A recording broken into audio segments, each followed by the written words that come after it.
সাবেক প্রধানমন্ত্রী শেখ হাসিনার বেসরকারি শিল্প বিনিয়োগ বিষয়ক উপদেষ্টা সালমান এফ রহমান এবং সাবেক আইনমন্ত্রী আনিসুল হক গ্রেফতার হয়েছেন। দর্শক, অ্যাকশন শুরু হয়ে গেছে। গদিচ্যুত শেখ হাসিনার উপদেষ্টা সালমান এফ রহমান এবং আইনমন্ত্রী আনিসুল হক দুজনই আজ।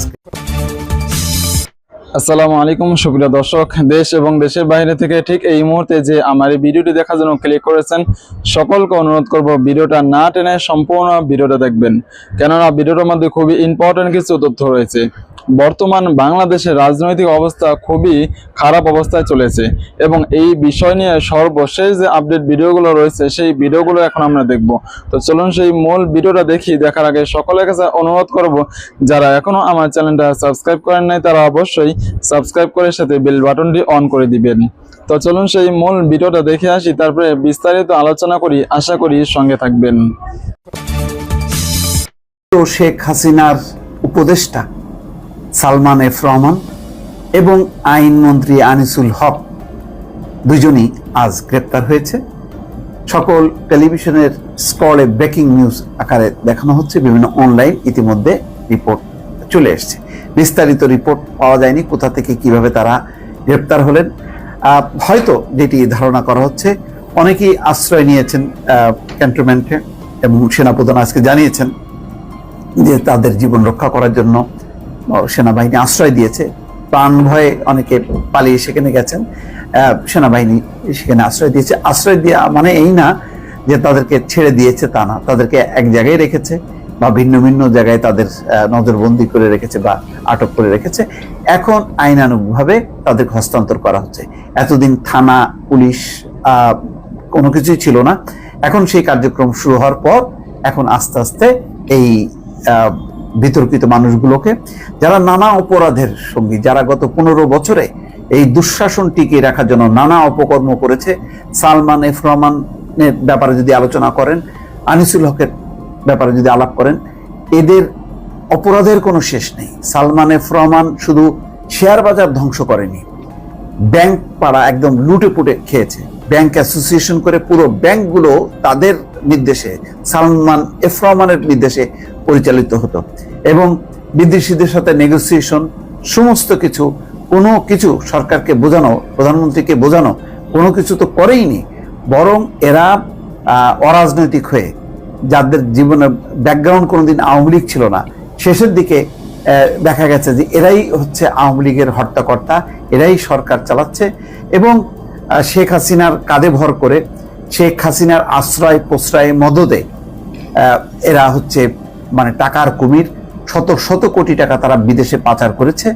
এই দুষ্কর্ম, অর্থনৈতিক দুরবস্থা, লুটপাট, টাকা পাচারের দায়ে অভিযুক্ত সালমান এফ রহমান ধরা পড়েছে। আর আনিসুল হক, আমি বলবো যে একটা ঠান্ডা মাথার একেবারে খুনি। সে আইনকে কিভাবে অপব্যবহার করতে হয়, আইন দিয়ে কিভাবে বিরোধী দলকে সর্বশান্ত করতে হয়, তার প্রতিটি মানে ধাপে ধাপে হচ্ছে তার হলো অবস্থান। এই আইনমন্ত্রীর নিম্ন আদালত থেকে শুরু করে উচ্চ আদালতে তার নির্দেশে যেভাবে শেখ হাসিনা চেয়েছে সেইভাবে সেটি সে মানে সেইভাবেই সে পরিচালিত করেছে। ফলে পুরো আইন অঙ্গন যে আজকে কলুষিত, আইনে আদালত থেকে যে মানুষ কোনো বিচার পায়নি, ন্যায় বিচার পায়নি, বরং আদালত যে বিরোধী দল দমন পীড়নের ব্যবহার হয়েছে তার কারণে, এই আনিসুল হকের কারণে। কতবার মানে বেগম খালেদা জিয়ার ব্যাপারে যখন মুক্তির ব্যাপার আসতো, ওই দরখাস্ত তো পায়নি। তারপরে দরখাস্ত পাওয়ার পরে এখান থেকে স্বরাষ্ট্র মন্ত্রণালয় থেকে আইন মন্ত্রণালয়, তারপরে বলতো না, আইনগতভাবে সম্ভব না, এক চুল নাকি দেওয়া সম্ভব না। তারপরে এই যে কোটা বিরোধী আন্দোলন নিয়ে যে খেলা খেললো, যে আদালতের বার্নিং ইস্যু, এটাকে পিছাই দিচ্ছে, বলছে যে মানে এটি সময় মতো হবে। আবার যখন কি চাপের মুখে, তখন বলছে যে না, আদালতকে বলেছি। মানে কি পরিমাণ আইন আদালতকে অপব্যবহার করেছে ক্ষমতার স্বার্থে, এরা হচ্ছে এক একটা ইতিহাস। এদের অপরাধের কোনো শেষ নেই। আমি জানি না এদেরকে নিয়ে কিভাবে তদন্ত করা হবে। একটা পূর্ণাঙ্গ তদন্ত করে এদের প্রতিটা তদন্তের একেবারে ফিরিস্তি জনগণের সামনে তুলে ধরা উচিত এবং আরো যে সমস্ত অপকর্মের হোতারা লুকিয়ে আছে তাদেরকে গ্রেপ্তার করা উচিত। কেননা এদের ব্যাপারে মানুষের এখন বিন্দু মাত্র কোনো সহানুভূতি নেই, বরং আজকে এই যে তারা এক এক করে পাকড়াও হচ্ছে, আমার বিশ্বাস বাংলাদেশের অধিকাংশ মানুষ খুশি, আওয়ামী লীগেরও বহু মানুষ খুশি, কেননা এরা হচ্ছে আওয়ামী লীগকে ব্ল্যাকমেইল করেছে। এদের রক্তে, এদের ইতিহাসে তারা ধারাবাহিকভাবে আওয়ামী লীগ করেছে, বহুকাল আগে থেকে এরকম কোনো ইতিহাস নেই। বরং এরা হাইব্রিড নেতা হয়ে আওয়ামী লীগকে ধ্বংস করেছে, শেখ হাসিনাকে ধ্বংস করেছে, অথবা শেখ হাসিনা এদের মাধ্যমে এই অপশাসন দীর্ঘায়িত করার পরিকল্পনা করেছে। এই হচ্ছে নাটের দুই গুরু আজকে অ্যারেস্ট হয়েছে।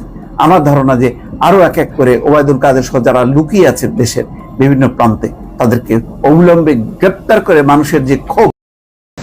সাবেক প্রধানমন্ত্রী শেখ হাসিনার বেসরকারি শিল্প বিনিয়োগ বিষয়ক উপদেষ্টা সালমান এফ রহমান এবং সাবেক আইনমন্ত্রী আনিসুল হক গ্রেফতার হয়েছেন। এই বিষয়ে দর্শক আপনাদের আরো জানাতে চাই। নিউজরুম থেকে আমাদের সাথে যুক্ত হচ্ছেন সহকর্মী মাসুদুর রহমান। আমরা তার সাথে কথা বলব। মাসুদ,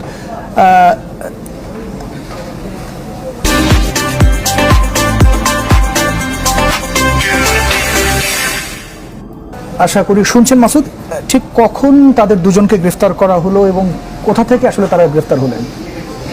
আমরা আসলে এখন থেকে ঠিক 5 মিনিট আগে আমরা জানতে পেরেছি যে সাবেক প্রধানমন্ত্রী শেখ হাসিনার বেসরকারি শিল্প ও বিনিয়োগ বিষয়ক উপদেষ্টা যিনি ছিলেন, যাকে বলা হয় বাংলাদেশের অর্থনীতি যিনি নিয়ন্ত্রণ করতেন, ব্যবসায়ীদের নিয়ন্ত্রণ করতেন, সেই সালমান এফ রহমান এবং সাবেক আইনমন্ত্রী যিনি বাংলাদেশের সবচেয়ে বেশি সময় ধরে আইনমন্ত্রীর দায়িত্ব পালন করেছিলেন, সেই আনিসুল হক, এই দুজনকে গ্রেফতার করা হয়েছে বলে আমরা জানতে পেরেছি।